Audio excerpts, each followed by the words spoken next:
Tardes.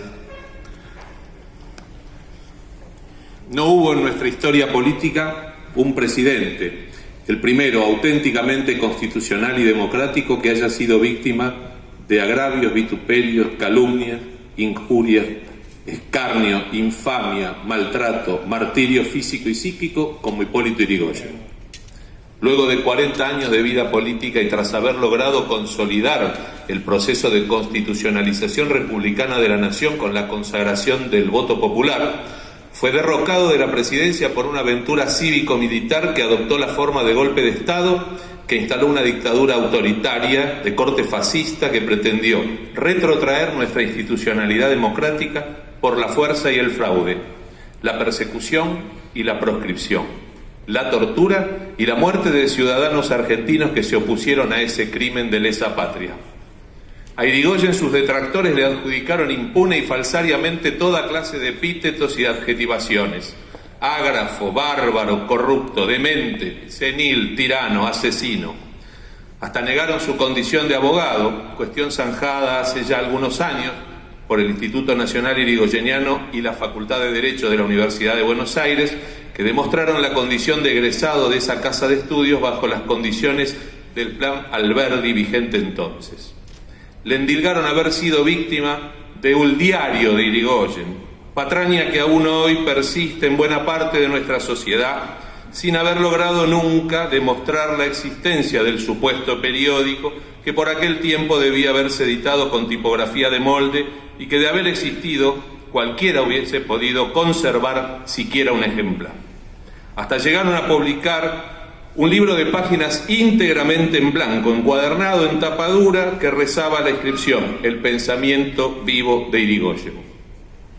Incluso lo acusaron de ser un ladrón de caudales públicos, a través de un viciado y antijurídico proceso penal por el cual lo encarcelaron confinado en la isla Martín García, que cuando languidecía sin pruebas en la nada misma, llegó a su fin mientras aún estaba encausado el expresidente, que finalmente recibió un indulto del dictador Uriburu cuando se retiraba del poder, con más pena que la gloria que había soñado alcanzar.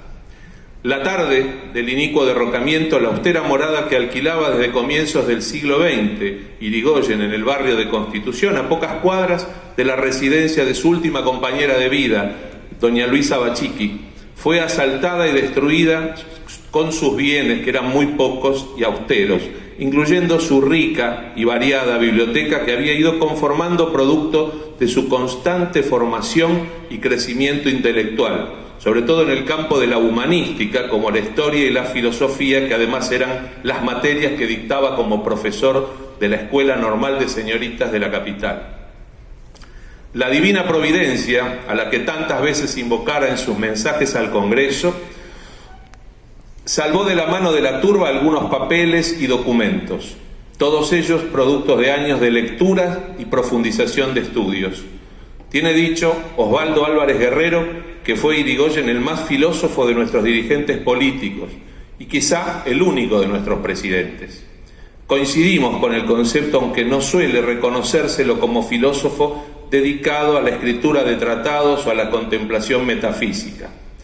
Su obra, la de Yrigoyen, conclusión razonada de sus meditaciones y convicciones más íntimas, propia de un pensador humanista que fue, no fue producto de improvisaciones. El libro que se presenta aquí da cuenta de ello. Animal político por antonomasia, el liderazgo de Yrigoyen es el más auténticamente original de todas las jefaturas políticas nacionales.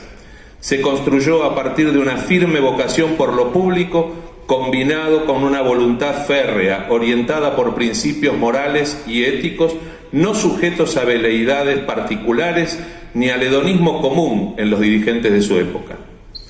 Y sobre todo, con un talento pocas veces visto en la construcción política, de abajo hacia arriba, sin canonjías ni prebendas, a partir de recursos públicos que fueran utilizados desde el poder, ni con recursos privados que condicionan los objetivos políticos a los intereses económicos particulares o sectoriales.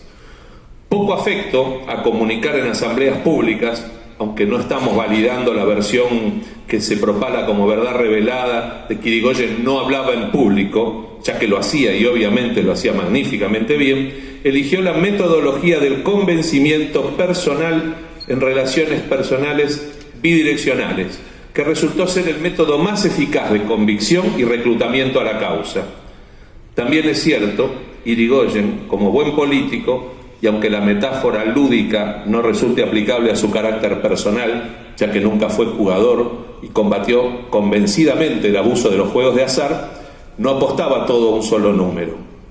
O en dichos camperos más apropiados, tampoco ponía la totalidad de los huevos en una sola canasta.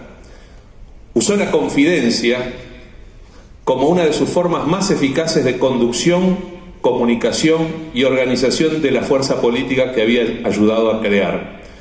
Tuvo muchos confidentes, algunos leales hasta el fin, otros no tanto.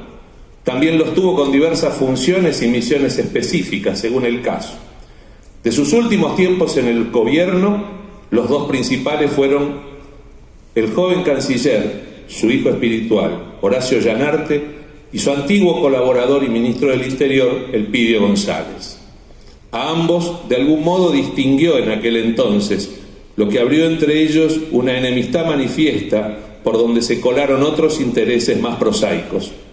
De aquellas condiciones intelectuales que muchos de sus contemporáneos en sus momentos de su vida le habían negado, surgió la inquietud de Irigoyen en determinado momento de llegar a legar un testimonio histórico, político, ideológico y sobre todo personal, de su lucha, sus ideas y su obra. La determinación personal de Irigoyen de que no fueran publicados, pero tampoco fueran destruidos, los condenó a un prolongado olvido. Quizá allí también radique parte del enigma o misterio. Fíjense cuántos misterios envuelven la vida de Irigoyen y a la larga se terminan conociendo en sus más íntimos intersticios. De allá radica, digamos, el parte del enigma del destino de esos papeles personales que finalmente hoy se presentan con la forma de este libro. Una parte de ellos, como dijo Luciano, vio la luz pública antes en el tiempo. Son los que estuvieron en manos de Ollanarte, que finalmente editó Raigal, como se decía antes. Pero su carácter parcial se ratifica ante el hallazgo del total, o que lo que creemos el total de la obra, que tenía un alcance aún mayor. Finalmente, la providencial, otra vez la providencia, intervención del fiel colaborador José Alfonso Gómez y sus descendientes, tan cercano al Elpidio, permite completar el corpus de un verdadero tratado político que Hipólito Yrigoyen legó a la posteridad, para que lo leamos y, si ello además es posible, nos apropiemos de él, lo aprendamos y pongamos en práctica como un evangelio cívico de perenne vigencia. Me callo para dejarlo terminar a Hipólito Yrigoyen.